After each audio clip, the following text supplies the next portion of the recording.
우리가 읽은 말씀은 짧지만 어쩌면 마가복음을 기록한 중요한 목적이라고 할 수 있습니다. 8장 31절부터 예수님의 첫 번째 순환 예고가 시작됩니다. 동일한 내용으로 동일한 주제로 내용이 기록되어 있고, 오늘은 두 번째 예수님의 순환에 대한 예고의 말씀입니다. 그리고 첫 번째 순환 예고 때처럼 예고 후에 제자들이 이해하지 못함과 그리고 예수님이 제자도에 관한 말씀이 이어집니다. 공간적 배경 역시 첫 번째, 두 번째, 그리고 10장에 있는 세 번째 순환 예고의 배경이 모두 길입니다. 길에서 예수님께서 이 말씀을 하신다는 점을 유념해야 합니다. 우리가 생각하는 길에서 나누는 대화는 보편적으로 그냥 지나치는 또는 크게 중요하지 않은 이야기들을 길에서 합니다.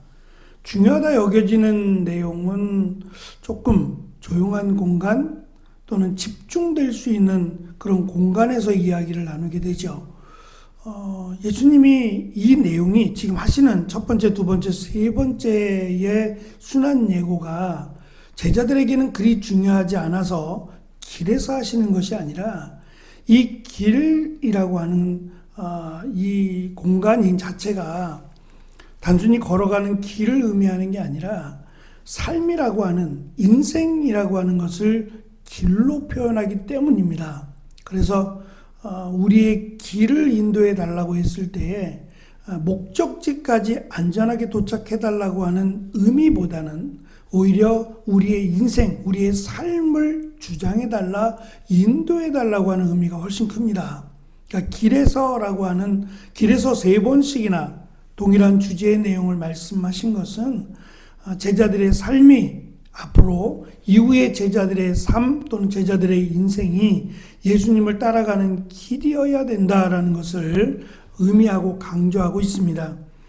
갈릴리를 거쳐서 지나가시는 동안 예수님의 관심은 무리가 아니라 예수님의 사역과 제자들에게 있습니다. 이제 예루살렘을 향해 가시는데 예루살렘에서 닥칠 순환과 또 죽으심 그리고 부활하심에 대해서 제자들에게 세 번에 걸쳐 가르치신 것은 이 일이 분명히 이루어질 것과 더불어 앞에서 말씀하신 이 일을 위해서 제자들이 기도하라는 겁니다. 다시 말하면 믿음이 없음을, 지금 제자들이 두려워서 묻지 않았다고 했는데 이 닥칠 일, 앞으로 제자들이 닥쳐질 이 일을 위해서 믿음을 달라고, 우리의 길을, 우리를 인도해 달라고 기도해야 한다는 것을 가르치시기 위해서 미리 세 번에 걸쳐서 지금 말씀하고 계신 겁니다. 예수님은 길에서 자신의 순환과 죽음 그리고 부활에 대해서 가르치시는데 정작 제자들은 그 말씀을 전혀 깨닫지 못하고 길에서 엉뚱하게 자신들 중에 누가 가장 높은가에 대해서 다투고 있습니다. 제자들이 예수님이 가시는 고난과 죽음의 길을 따라야 할 제자들이 그것과는 상반되는 누가 더 높은가를 두고 계속해서 수군거리고 있었던 겁니다. 우리가 읽은 말씀 바로 이어지는 33절 말씀부터 보면 예수님이 가버나움에 갔을 때 제자들에게 물으셨어요. 가시는 여정 길 가운데에서 도대체 너희들이 무엇 때문에 서로 논쟁을 했느냐라고 물으셨어요. 몰라서 물으신 게 아니라 그 제자들의 어처구니 없는 쓸데없는 전혀 상반된 그런 논쟁에 대해서 예수님이 가르쳐 주고자 지금 제자들에게 반어법으로 물으신 겁니다. 흥미로운 점은 제자들이 서로 누가 높은가를 두고 서로 수군수군거린 그 수군거림이 처음이 아니었다는 겁니다. 앞에서 8장에서 예수님께서 바리새인의 누룩을 조심하라고 했을 때 제자들은 예수님이 빵 이야기를 하시는구나. 앞에서 4천 명을 먹이신 그 일 때문에 너에게 빵이 있느냐? 라고 물으셨잖아요.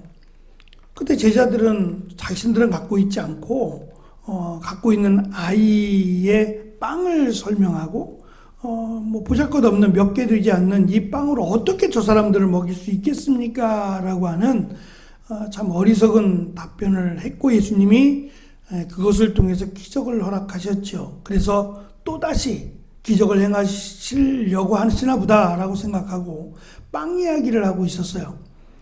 빵을 가져오지 않았다. 누가 빵을 가져온 사람이 있어? 라는 식의 빵을 준비하지 못했다는 것으로 서로 수군거리고 있었다라고 말합니다. 틈만 나면 자기들끼리 수군거리고 있어요. 예수님께 물으면 되는데 예수님 바리새인의 누룩을 조심하라 말씀하시면 무슨 의미입니까? 왜 바리새인의 누룩을 조심하라고 말씀하신 겁니까? 라고 바로 물으면 되는데 그것이 아니라 자기들끼리 수군거리고 있어요.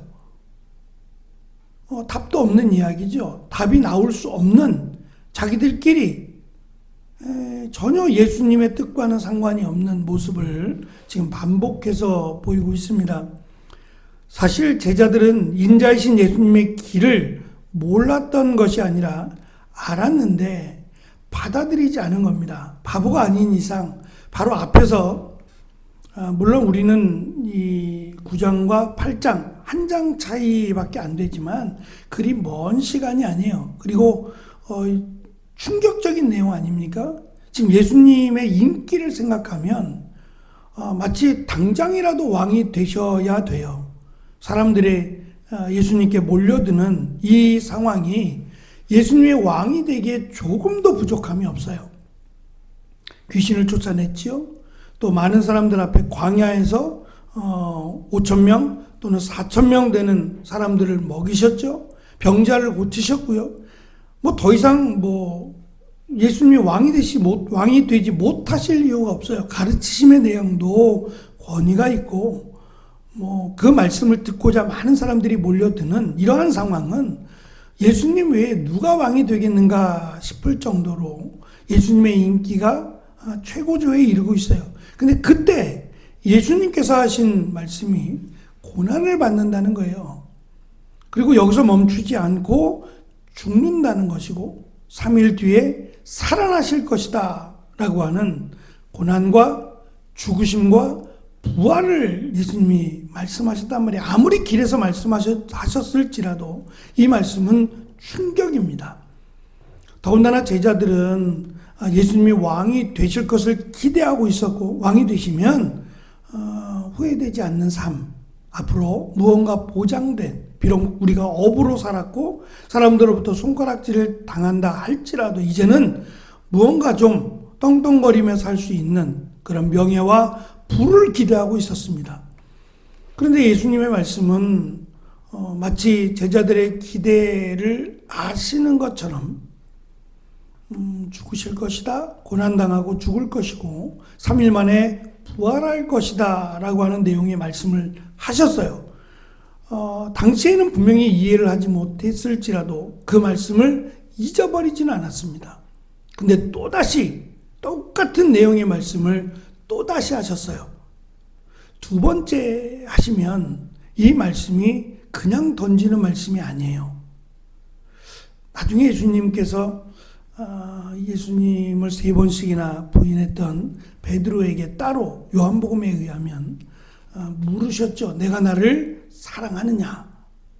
3번에 걸쳐 이 질문 형식의 말씀을 하셨는데 베드로는 첫 번째, 두 번째, 세 번째 물론 언어가 다르긴 하지만 똑같이 내가 나를 사랑하느냐라고 물으셨을 때 심히 부담스러웠다 그랬어요.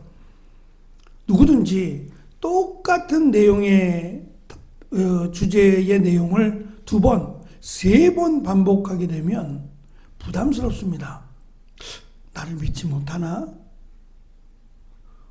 라고 하는 부담이 올 수밖에 없죠. 지금 예수님은 첫 번째 말씀도 부담스러웠는데 두 번째 동일한 내용의 말씀을 하셨어요. 너무 부담스러운 겁니다.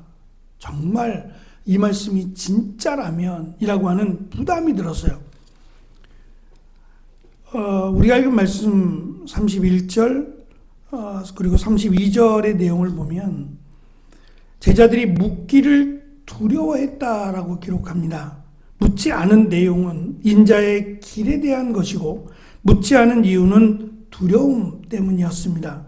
그들이 가진 두려움은 첫 번째 순환 예고 때 예수님께서 가르치신 것처럼 제자들도 예수님의 제자들이니까 동일한 길을 걸어야 한다라고 하는 사실이 주는 죽음에 대한 막막한 미래에 대한 두려움이었습니다. 몰라서 묻지 않는 것이 아니라 알면서도 두려워 묻지 않았던 겁니다. 반대로 누가 높은가에 대해서 수군거리고 있었던 것은 정반대되는 삶이죠. 그것이 자신들이 원하는 것이다 라는 것을 스스로 위로하고 스스로 잊기 위해서 예수님이 하신 말씀을 잊어버리기 위해서 지금 대화를 나누고 있었던 겁니다. 앞에 있는 사건을 통해서 귀신 들린 아이의 아버지의 그 사건을 통해서 기도 외에는 이러한 종류의 기적이 일어나지 않는다라고 하는 예수님의 말씀이 아이의 아버지가 나의 믿음이 없음을 용서해 달라고 그리고 나에게 믿음을 더하여 달라고 기도하고 간청했던 것처럼 제자들도 분명히 감당할 수 없습니다. 그러나 감당할 수 없다고 피하는 건 아닙니다. 그건 제자들이 해야 될 일은 분명히 아니죠.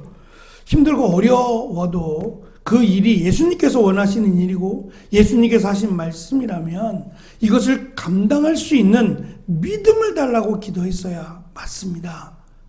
그것이 예수님께서 지금 가르치실 제자도에 관한 말씀이기도 하고 또 제자들이 그것을 놓고 사실은 기도했어야 돼요. 첫 번째, 두 번째, 그리고 이어지는 세 번째 순환 예고가 부담스럽죠.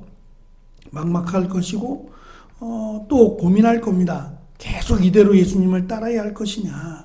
예수님이 정말 이대로 죽으실 것이라면 죽고 부활하신다면 정말 따라야 되냐를 심각하게 고민했어야 합니다. 그리고 따라야겠다라고 결단을 했다면 믿음이 없음을 인정하고 또 자신의 부족함을 회개하고 믿음을 달라고 기도했어야 그것이 맞습니다. 근데 끝까지 이 복음서 마태 마가 누가와 복음 끝까지 제자들은 기도하지 못합니다.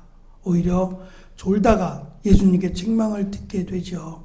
이 모습이 단순히 정령을 받지 못한 제자들의 모습이라고 치부하기에는 우리가 세상을 살아가면서 우리의 믿음이 부족하다라고 아마 고백하지 않을 사람은 없을 겁니다. 그것이 우리의 현실이고 우리의 진정한 모습이기 때문이죠. 그렇다면 당연히 은혜를 달라고 믿음을 달라고 기도해야 되는 것이 오히려 정확한 답이 되리라고 생각합니다. 피곤하니까 힘드니까 어려우니까 복잡하고 바쁘니까 라고 하는 것은 나는 믿음이 있다라고 말하는 것과 같아요. 나는 충분히 감당할 수 있다라고 하는 것과 같습니다.